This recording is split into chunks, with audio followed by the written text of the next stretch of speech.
So India டே 3 முடிவுல இங்கிலாண்டை பயங்கரமா கலாய்ச்சாங்க, ஸ்லெட்ஜிங்லாம் பண்ணாங்க. ஸோ டே 4 முடிவுல இங்கிலாந்து வந்து பாத்தீங்கன்னா அதை அப்படியே திருப்பி கொடுத்துட்டாங்க. ஸோ சம்டைம்ஸ் திருப்பி கொடுக்கும் போது அதை நம்ம அக்செப்ட் பண்ணிக்கணும். புரியுதா உங்களுக்கு? அதுதான் ரியாலிட்டி. ஸோ இந்த மாதிரி பேண்டஸ் இருக்கிறது நல்லதுதாங்க. சம்டைம்ஸ் அந்த சீரீஸே வந்து பாத்தீங்கன்னா ஒரு ஃபயர் ஆகும். எக்ஸாக்ட்லி அதுதான் இப்போ நடந்துட்டு இருக்கு. இங்கிலாந்து வேர் ஜஸ்ட் அவுட் ஸ்டாண்டிங் இந்த டே 4 முடிவுல. அதாவது இந்த லாஸ்டா நடந்த 2 டெஸ்ட் மேட்ச் எடுத்துக்கோங்க, இல்ல இந்த டெஸ்ட் மேட்சோட ஃபர்ஸ்ட் இன்னிங்ஸே எடுத்துக்கோங்க. இங்கிலாந்து போலிங் அந்த அளவுக்கு ரொம்ப சூப்பராலாம் இல்ல. ஓகே, சுமாரா தான் போட்டாங்க. ஆனா இந்த டே 4 முடிவுல அவங்களோட பெஸ்ட் எடுத்துட்டு வந்தாங்கன்னு சொல்ல முடியும். ஏன்னா கண்டிஷன்ஸும் அவங்களுக்கு அசிஸ்ட் ஆச்சு. அசிஸ்ட் ஆனாலுமே நீங்க நல்லா போட்டாலும். அண்ட் பிரைடன் காஸோட ஸ்பெல் வாஸ் அப்சல்யூட்லி ஸ்டன்னிங்கா இருந்துச்சுங்க, டு பி வெரி ஆனஸ்ட். ஏன்னா அந்த ஃபுல்லர் லென்ஸ் போடணும்னு சொல்லி ஒரு பிளானோட வந்து அவர் போட்ட மாதிரி தெரிஞ்சுது. அது பக்காவா எக்ஸிக்யூட் ஆயிடுச்சு. அண்ட் சுப்மன் கில் பத்தி பேசணும்னா இந்த ஒரு பர்டிகுலர் மேட்ச் ஒரு reality check for him. As a batsman, as a captain அவர் நல்லா பண்ணிருக்காரு. ஓகே, பட் ஆஸ் அ பேட்ஸ்மேனா ஃபர்ஸ்ட் இன்னிங்ஸ்ல ஹி ரியலி பிளேட் வெல். நல்ல ஒரு ball from Chris Woakes. Second இன்னிங்ஸ்லயுமே வந்து பாத்தீங்கன்னா பிரைடன் காஸ் சூப்பரான ஒரு பால் போட்டு அவுட் ஆகுனார் அவர் எல்பிடபிள்யூ. பட் செகண்ட் இன்னிங்ஸ்ல நான் முதல் முறையா சுப்மன் கில் இந்த ஒரு சீரீஸ்ல வந்து அண்டர் பிரஷர்ல விளையாடுனதை நான் பார்த்தேன். ஏன்னா ஃபர்ஸ்ட் பாலே அந்த ஃபுல் டாஸ் பால் அப்படி மிஸ் பண்ணாரு. சோ காம் அண்ட் கம்போஸ்டா இருந்த சுப்மன் கில்ல என்னால இந்த செகண்ட் இன்னிங்ஸ்ல பார்க்க முடியல. இதுக்கு வேரியஸ் ரீசன்ஸ் இருக்கு. ஏன்னா ஒரு காமான சுப்மன் கில் வந்து பாத்தீங்கன்னா ஸ்டெடியா இருக்கிற மாதிரி தோணுது. அவரோட கம்ஃபர்ட் ஜோன்ல இருந்து வெளியில வந்து விராட் கோலி மாதிரி நிறைய அக்ரெஷன்லாம் அவர் காமிச்சிட்டு இருக்காரு. ஓகே, அது எஸ்பெஷலி இன் டே 3 மேபி அது அவருக்கு வந்து பாத்தீங்கன்னா மென்டலி அஃபெக்ட் ஆகுதுன்ற மாதிரி எனக்கு தோணுது. So hopefully this is a learning curve for him. எனக்கு வந்து பாத்தீங்கன்னா ஒரு 2 ஃபெயிலியர்ல எனக்கு ஒன்றும் பிரச்சனையே கிடையாது. ஏன்னா எல்லா மேட்ச்லயும் எல்லா பேட்ஸ்மேனும் அடிக்க முடியாது. ஏன்னா அதுக்குன்னு ஒரு கும்பல் காத்துட்டு இருக்கும். 2 மேட்ச்ல 550 ரன் அடிக்கிறவருக்கும் சைலண்டா இருப்பாங்க. எப்போ வந்து பாத்தீங்கன்னா ஒரு 2 ஃபெயிலியர் வருதோ உடனே ஃபிளாட் ட்ராக் புல்லின்னு சொல்லிட வேண்டியது. லார்ட்ஸ்ல இந்தியன் பிளேயர்ஸ் எடுத்துக்கிட்டீங்கன்னா கையை விட்டு என்ற அளவுக்கு தான் சில பிளேயர்ஸ் நல்லா பெர்ஃபார்ம் பண்ணிருக்காங்களே. KL ராகுல் டிராவிட், அகர்கர் கூட ஒரு செஞ்சுரி அடிச்சிருக்காரு. ஸோ இது மாதிரி கையை விட்டு தான் நீங்க என்ன முடியும். அந்த அளவுக்கு வந்து பாத்தீங்கன்னா பெரிய பெரிய ஜாம்பவானுங்களே வந்து பாத்தீங்கன்னா இந்த லார்ட்ஸ்ல கொஞ்சம் ஸ்ட்ரகிள் ஆயிருக்காங்க. அப்படின்னும் போது it's not a big deal, it's learning curve for him. அதுல எந்த டவுட்டுமே கிடையாது. ஸோ கரண்டா England are in a very good சிச்சுவேஷனுங்க, நான் கண்டிப்பா சொல்லி ஆகணும். ஏன்னா டே 5 ட்ராக் இன்னுமே டிஃபிகல்ட்டா இருக்கும். இன்னும் 130 ரன் அடிக்கணும் இந்தியாவுக்கு. I don't think so it will be very easy for them. அதுல எந்த டவுட்டுமே இல்லை. ஸோ இந்த டே 4 பத்தி நிறைய விஷயங்கள் இருக்கு டிஸ்கஸ் பண்ண. வாங்க வீடியோக்குள்ள போலாம்.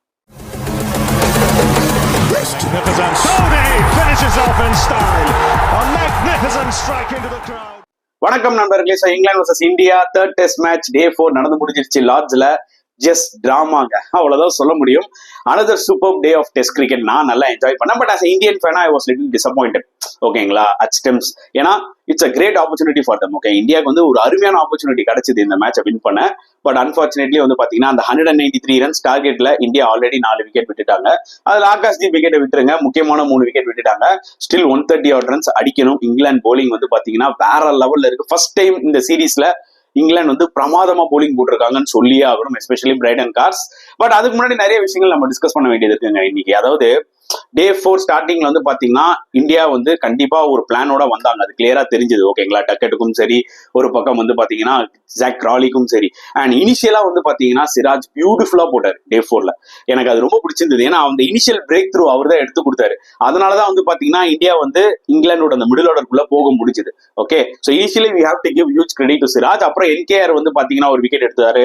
அண்ட் அதுக்கப்புறம் வந்து பாத்தீங்கன்னா ஆகாஷ்தீப் ஹாரி ப்ரூக் விக்கெட் எடுத்தாரு. இதெல்லாம் ரொம்ப குரூஷலா இருந்தது. ஸ்டில் நம்மளுக்குள்ள வந்து பாத்தீங்கன்னா ஒரு டவுட் இருந்துட்டே இருந்தது, என்னப்பா இன்னும் பும்ரா விக்கெட் எடுக்கலையேன்னு சொல்லிட்டு. But the real hero was Bumrah இல்லைங்க, வாஷிங்டன் சுந்தர். ஏன்னா அவர் வந்து ஒரு 4 விக்கெட்ஸ் எடுத்தாரு. எடுத்த விக்கெட்ஸ் எல்லாமே ரொம்ப ரொம்ப குரூஷியல் விக்கெட்ஸ். அது especially first 3 wickets.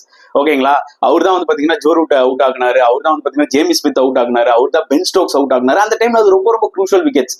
So Washington Sundar அவரோட செலக்ஷனை பக்காவா ஜஸ்டிஃபை பண்ணிட்டாரு இந்த மேட்ச்ல தான் சொல்லி ஆகணும். ஏன்னா he scored crucial 42 runs.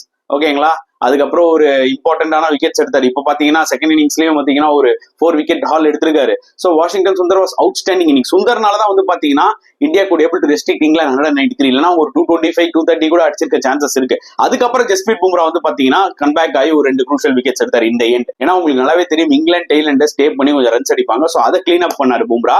So என்டையரா சொல்லணும்னா ஆக்சுவலா it was good bowling performance from India. அதுல டவுட்டே கிடையாது.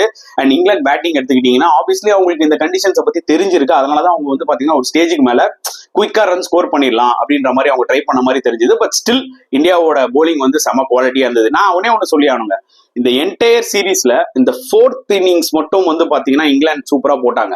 அது வரைக்கும் இந்தியாவோட போலிங் தான் வந்து பாத்தீங்கன்னா கம்ப்ளீட்டா இருந்திருக்கு, சூப்பரா போட்டிருக்காங்க. எஸ்பெஷலி நியூ பால் யூஸ் பண்ண விதம் வந்து பாத்தீங்கன்னா India have really ton well compare to England. ஓகேங்களா? சோ அதனால இந்தியன் போலர்ஸ்க்கு ஃபுல் கிரெடிட் கொடுத்துடணும் இந்த மேட்ச்ல. ஏன்னா 2 இன்னிங்ஸுமே நல்லா போட்டாங்க. Okay, and obviously it will be a tricky target. 193ன்றது ஒரு ட்ரிக்கி டார்கெட்டா தான் இருக்கும், எனக்கும் தெரியும். ஒரு ஸ்டேஜ்ல நான் அந்த டே ஸ்டார்ட் ஆகும்போது என்ன நினைச்சேன்னா 250 டார்கெட் இருந்தா இந்தியா அச்சீவ் பண்ணிடலாம். அதுக்கு மேல போச்சுன்னா இந்த விக்கெட்ல வந்து பாத்தீங்கன்னா ரொம்ப டிஃபிகல்ட்டா இருக்கும். நிறைய பேர் 300 320 எல்லாம் சொன்னீங்க. நான் சொன்ன it is not possible at all சொல்லிட்டு ஒரு ஸ்டேஜுக்கு மேல டீக்கு அப்புறம் பாத்தீங்கன்னா கேமே டோட்டலா சேஞ்ச் ஆயிடுச்சு. ஏன்னா அப்பதான் வந்து பாத்தீங்கன்னா சுந்தர் 4 விக்கெட் எடுத்து டக்குன்னு ஒரு 36 ரன்ஸ்க்கு 7 விக்கெட் விட்டாங்க. Okay, England I think 6 wicket விட்டாங்க. அதுக்கப்புறம் இந்தியா வந்து பாத்தீங்கன்னா திருப்பி பேட்டிங்ல வந்து ஒரு 4 விக்கெட் விட்டாங்க. சோ அந்த டீ செஷன்ல அந்த பிச் கண்டிஷன்ஸ் பார்க்கும்போது எனக்கு என்ன தோணுச்சுன்னா, obviously it's not going to be easy for India. ஏன்னா இன்னும் 130 ரன் அடிக்கணும். ஓகேங்களா? சோ இன்னும் KL ராகுல் இருக்காரு, பண்ட் இருக்காரு. அன்லஸ் பண்ட் ஒரு மேஜிக் கிரியேட் பண்ணாருன்னா இந்தியா இந்த மேட்சை வின் பண்ணலாம். தவிர மத்தபடி I feel like England almost ஒரு 50% இந்த கேம் வின் பண்ணிட்டாங்க. பேலன்ஸ் 50% டே 5ல அதை அவங்க அச்சீவ் பண்ணலாம்ன்ற மாதிரி தான் தோணுது. சி கைஸ், நிறைய பேர் சொல்லுவீங்க என்ன ப்ரோ இப்படி நெகட்டிவிட்டியா பேசுறீங்க, அது மாதிரிலாம் இல்ல. நான் இந்த இந்தியா ஜெர்சி போட்டுட்டு நான் வந்து இந்தியா தோக்கணும்னு சொல்லி நான் பேசுறவங்க கிடையாது. ஆனா பிச் கண்டிஷன்ஸ் அசஸ் பண்ணி இங்கிலாந்து போலர்ஸ் வந்து பாத்தீங்கன்னா இந்த பிச்சுக்கு ஏற்ற மாதிரி அடாப்ட் ஆயிட்டாங்க. சோ அதனால கண்டிப்பா டஃபா தான் இருக்கும். அந்த ஆங்கிள் தான் வந்து பாத்தீங்கன்னா இங்கிலாந்து இந்த மேட்ச் வின் பண்ணிடுவாங்கன்னு நான் சொல்றேன். இன்ஃபேக்ட் அவங்க 60-70 ரன்ஸ் வித்தியாசத்துல வின் பண்ணிடுவாங்களோன்ற மாதிரி எனக்கு ஒரு தாட் இருக்கு. எனக்கு தோணுது இந்த கண்டிஷன்ஸை பார்க்கும்போது. பட் ஹார்ட்டுக்குள்ள இந்தியா எப்படியாவது வின் பண்ணிடணும்ன்றதான் என்னோட ஒரு பாயிண்ட் ஆஃப் வியூ. என்னோட ப்ரெடிக்ஷன் தப்பா போனா எனக்கு அதை பத்தி கவலை கிடையாது. ஓகேங்களா? ஆனா இந்தியா வின் பண்ணா ஃபர்ஸ்ட் ஆளா சந்தோஷப்பட போறது நான் தான். புரியுதா உங்களுக்கு? இல்லைன்னா இந்த மாதிரி ஒரு ஜெர்சியை போட்டுக்கிட்டு வந்து நான் ரிவ்யூ பண்ணணுன்ற அவசியம் எனக்கு இல்லவே இல்லை. ஆனா கிரிக்கெட்டிங் டேர்ம்ஸ்ல ஆஸ் அ ரிவ்யூவரா வந்து பாத்தீங்கன்னா நான் வந்து கரெக்டா சொல்லணும். நான் இந்தியா சப்போர்ட்டர்ன்றதுனால இந்தியாக்கே வந்து பாத்தீங்கன்னா எல்லாமே சாதகமா இருக்கு, இந்தியா தான் வின் பண்ணும், இந்தியா வந்து பாத்தீங்கன்னா இந்த கேமை வின் பண்ணிடுவாங்க ஈஸியா, அப்படி என்னால சொல்ல முடியாது. புரியுதா உங்களுக்கு? ஏன்னா நம்ம சேனல்ல இந்தியன் ஃபேன்ஸும் இருக்காங்க, சில நியூட்ரல் ஃபேன்ஸும் இருக்காங்க. So I should be fair enough அந்த ஒரு விஷயத்துல. எண்ட் ஆஃப் த டே எனக்கு இந்தியா வின் பண்ணணும். பட் பிராக்டிகலி பாத்தீங்கன்னா it is very difficult for them. இது வந்து நடக்கவே முடியாதான்றது கிடையாது. கண்டிப்பா KL ராகுல் ஸ்டே பண்ணி ஆகணும். பண்ட் வந்து பாத்தீங்கன்னா ஒரு மேஜிக் காமிச்சு like players like Jadeja, Washington Sundar, NKR கொஞ்சம் சப்போர்ட் பண்ணாங்கன்னா கண்டிப்பா வின் பண்ணலாம். But it will be really difficult. ஓகேங்களா? அண்ட் இங்கிலாந்து போலர்ஸ் வந்து பாத்தீங்கன்னா செகண்ட் இன்னிங்ஸ்ல வேற லெவல் வந்து போட்டாங்க. பட் அதுக்கு முன்னாடி SSB ஜெய்ஸ்வாலை பத்தி பேசியே ஆகணும். நான் ஏற்கனவே ஃபர்ஸ்ட் இன்னிங்ஸ்லேயே சொல்லியிருந்தேன். ஓகே, ஒரு ஜோஃப்ரா ஆர்ச்சர் மாதிரி ஒரு போலர் வந்து போடுறாரு, இஸ் அ டாப் போலர், கொஞ்சம் ரெஸ்பெக்ட் கொடுத்து ஆடணும்னு சொல்லிட்டு. செகண்ட் இன்னிங்ஸ்ல அதை விட ரொம்ப மோசமா டிஸ்ரெஸ்பெக்ட்ஃபுல்லா வந்து பாத்தீங்கன்னா நான் இறங்கி அடிக்கிறவரன்ற மாதிரி அவுட் சைட் ஆஃப் ஸ்டம்ப் ஒரு ஷார்ட் பால். ஜென்ரலா ஜெய்ஸ்வால் என்ன பண்ணுவாரு, அந்த பாலை கட் ஆடுவாரு கரெக்டா. ஆனா அந்த ஷாட்டை வந்து பாத்தீங்கன்னா புல் ஷாட் ஆடுறன்னு போயிட்டு கொடி நட்டி அவுட் ஆயிட்டாரு. டெரிபிள் ஷாட்டுங்க. இன்னைக்கு இந்தியா தோத்தாங்கன்னு வச்சுக்கோங்களேன், அதுக்கு முக்கியமான காரணம் நான் ஜெய்ஸ்வால் தான் ஃபர்ஸ்ட் சொல்லுவேன். ஏன்னா அவர் தான் வந்து பாத்தீங்கன்னா அந்த செகண்ட் ஓவர்ல ஒரு விக்கெட்டை கொடுத்து இங்கிலாந்துக்கு ஹோப் கொடுத்தது. ஓகே, ஏன்னா இன்கேஸ் ஜெய்ஸ்வால் இந்த பிச்சில் கொஞ்சம் நின்றுந்தா பீங்க லெஃப்ட் ஹேண்டர் சம்டைம்ஸ் ஒரு குயிக் 25-30 கண்டிப்பா இந்தியாவுக்கு பயங்கரமா ஹெல்ப்ஃபுல்லா இருந்திருக்கும். ஓகே, சோ ஜெய்ஸ்வாலுக்கு வந்து அந்த ஒரு டெம்பரமெண்ட் இஷ்யூஸ் இருக்கு. அவரை கலாச்சிட்டாலோ இல்ல அவர் லோ ஸ்கோர்ல இருந்தாலோ இல்ல இந்த மாதிரி ஒரு பெரிய போலர் இருந்தாலோ அவரை விட நான் ஒரு பெரிய பிஸ்தாடா அப்படின்ற மாதிரி நினைச்சுக்கிறாரு. ஒரு விஷயம் நல்லா புரிஞ்சுக்கோங்க, நான் ஏற்கனவே என்னோட முன்னாடி வீடியோஸ்ல சொல்லியிருக்கேன், ஜெய்ஸ்வால் ரன் அடிக்கிறவருக்கும் பிரச்சனையே இருக்காது. ஆனா ஜெய்ஸ்வால் ஃபெயிலியர்ஸை பார்க்கும்போது அந்த ஃபெயிலியர்ஸை எடுத்துக்கிற அளவுக்கு ஜெய்ஸ்வால் கிட்ட மெச்சூரிட்டி இருக்கான்றது எனக்கு ஒரு மிகப்பெரிய டவுட். கண்டிப்பா he can give a good comeback in Old Trafford test match, அதுல டவுட்டே கிடையாது. ஆனா பயங்கரமான ரியாலிட்டி செக் ஆக்சுவலா ஜெய்ஸ்வாலுக்குலாம். ஜஸ்ட் லைக் தட் அப்படி போய் நீங்க அப்படியே விளையாட முடியாது. கிரிக்கெட் ஈஸி கிடையாது, அதுவும் டெஸ்ட் கிரிக்கெட் ஈஸி கிடையாது. ஐ திங்க் ஜெய்ஸ்வால் கொஞ்சம் கேரிடேவே ஆறாரு. பயங்கர மேட்ச் இன்னிங்ஸ் டு இன்னிங்ஸ் எனக்கு கிளியரா தெரியுது. அந்த பையனுக்கு வந்து எப்படின்னா அந்த 4 கேட்ச் விட்டு எல்லாரும் கலாச்சி அண்டர் பிரஷர்ல போனோடனே கொஞ்சம் ஹார்ட் ஒர்க் பண்ணி இந்த ஒரு இம்பார்ட்டன்ட் கேட்ச் ஒன்று எடுத்தான் இந்த ஒரு பர்டிகுலர் டேல. அந்த மாதிரி பேட்டிங்லயும் வந்து பாத்தீங்கன்னா I think someone should go and tell him that you should not take it easy in test cricket. ஓகேங்களா? ஹோப்ஃபுல்லி அதை நெக்ஸ்ட் டெஸ்ட் மேட்ச் வந்து ரெக்டிஃபை பண்ணி ஆடுவாருன்னு நினைக்கிறேன். Is the person main reason ஆக்சுவலா இந்த கேம் ஓப்பன் அப் ஆனது. அதுக்கப்புறம் ராகுலும் சரி கருண் நாயரும் நல்ல பார்ட்னர்ஷிப்ங்க, சூப்பரா போயிட்டு இருந்தது. எப்படி ஜெய்ஸ்வால் ஓப்பன் அப் பண்ணி விட்டாரோ அந்த மாதிரி கருண் நாயருமே. எஸ், பால் வந்து ஸ்விங் ஆகுது புரியுது. ஆனா பிரைடன் காஸ் ஆப்வியஸ்லி பாலை உள்ளதான் எடுத்துட்டு வராரு. அந்த 2 ஓவரம் ஆடிட்டாரு ஆக்சுவலா கருண் நாயர். எப்படி அப்படி ஒரு வெல்லிஃப்ட் விட முடியும்னு எனக்கு தெரியல. சி, இதுதாங்க பிரச்சனை கருண் நாயர் கிட்ட. நீ சும்மா நல்லா விளையாடுற ஸ்டார்டிங் 30, 40, 20 நல்லா விளையாடிட்டு அவுட் ஆகுறதுனால என்ன ஆகும் பாத்தீங்கன்னா அது டீமுக்கு பெருசா ஹெல்ப் ஆகாது. நீ சூப்பரா ஆடுறான்ப்பா ஆனா அவுட் ஆயிடுறான்ப்பா அப்படின்னு சொல்லிட்டு உன்னை டீம்லயும் வச்சுக்க முடியாது. ஓகே, இது ஒரு பெரிய பிரச்சனை.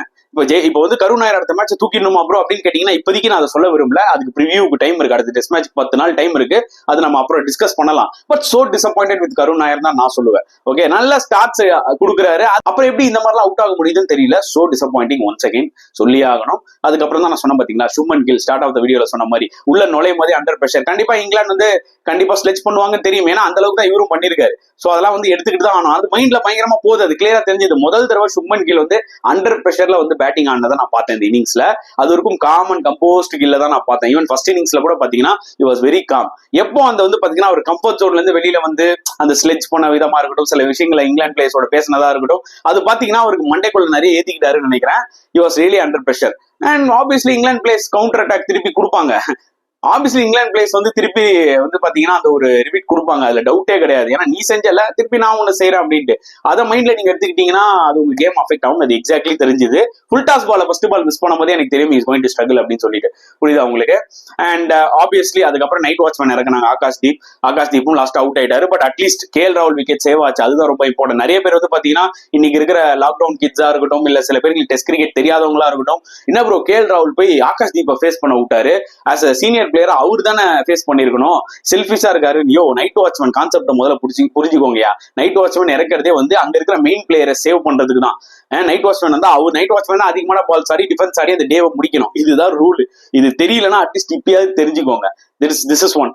So end of the day நான் என்ன திருப்பி சொல்ல வரேன்னா, England are in very good position. கண்டிப்பா அவங்க வந்து பாத்தீங்கன்னா இந்த கேமை டாமினேட் பண்ணி வின் பண்ணுவாங்களோன்ற மாதிரி எனக்கு தோணுது. ஸோ வெயிட் பண்ணி பார்ப்போம் என்ன டே 5 நடக்க போகுது அப்படின்னு சொல்லிட்டு. எக்ஸைட்டிங் டே 5 ஆன் ஆஃபருங்க, அதுல டவுட்டே கிடையாது. லாஸ்டா ஒரு விஷயத்த சொல்லி முடிக்கணும்னு இருக்கேன். பால் ரைஃபல் அவரோட அம்பேரிங். நிறைய பேர் இப்போ வந்து பாத்தீங்கன்னா சோஷியல் மீடியால கமெண்ட்ஸ் போட்டு இருக்காங்க, பால் ரைஃபல் வந்து பாத்தீங்கன்னா இங்கிலாந்துக்கு வந்து அவுட் கொடுக்க மாட்டேங்கிறாரு, ஆனா இந்தியானா உடனே அவுட் கொடுத்துறாருன்னு. கொஞ்சம் ஸ்ட்ரேஞ்சா தான் இருந்தது, நானுமே அதை நோட் பண்ணேன். சம்டைம்ஸ் இந்தியன் பேட்ஸ்மேன்ஸ் பேட்ல வாங்கினாலும் சரி, இங்கிலாந்து அப்பீல் கேட்டாலுமே சரி, இமிடியேட்டா அவுட் கொடுக்குறாரு. சம்டைம்ஸ் அதை ஒரு அம்பையர் பர்பஸா பண்றாங்களான்னு கேட்டீங்கன்னா ஐ டோன்ட் திங்க் சோங்க. பட் இதெல்லாம் அப்பப்போ நடக்கும். ஏன்னா கிரிக்கெட்ல மட்டும் பாத்தீங்கன்னா அகைன்ஸ்ட் இந்தியா இந்த மாதிரி நிறைய சம்பவங்கள் நடக்கும் அவே டூர்ஸ்ல. நம்ம அதை வந்து பிராக்டிக்கலா எடுத்துட்டு போகணும். நம்ம காரணங்கள் சொல்லக்கூடாது, எல்லாத்துக்கும் ஒரு ரீசன் சொல்ல வேணாம். இங்கிலாந்து மாதிரி ஜென்ரலா ஸ்டோக்ஸ் தான் வந்து பாத்தீங்கன்னா அதை பண்ணுவாரு, இங்கிலாந்து பிளேயர்ஸ் தான் பண்ணுவாங்க. ஒரு தோத்துட்டா இல்ல அவங்களுக்கு அகைன்ஸ்டா பிச்சா ஒரு காரணம் சொல்லுவாங்க. I hope so Indian players அதெல்லாம் சொல்ல மாட்டாங்கன்னு நினைக்கிறேன். நம்மளும் வந்து அதை ரொம்ப சின்ன பிள்ளைத்தனமா வந்து பிளேம் பண்ணிட்டு இருக்கோம். ஆனா கிரிக்கெட் இதெல்லாம் நடக்கிறது சகஜம் தான். புரியுதா உங்களுக்கு? ஹோப்ஃபுல்லி டே 5 வந்து பாத்தீங்கன்னா இந்தியா ஒரு மிராக்கிள் பண்ணி வின் பண்ணாங்கன்னா I will be the most happiest person. But the reality இந்த கண்டிஷன்ஸ் எல்லாம் பார்க்கும்போது I feel like England might win this match. மக்களே உங்களோட கருத்துக்களை கமெண்ட் செக்ஷன்ல போடுங்க. இந்த வீடியோ பிடிச்சிருந்தா லைக் பண்ணுங்க, ஷேர் பண்ணுங்க, முடிஞ்சா சப்ஸ்கிரைப் பண்ணுங்க. ஸோ நெக்ஸ்ட் வீடியோல பார்க்கலாம் ஃப்ரெண்ட்ஸ். அண்டில் தென் பாய்.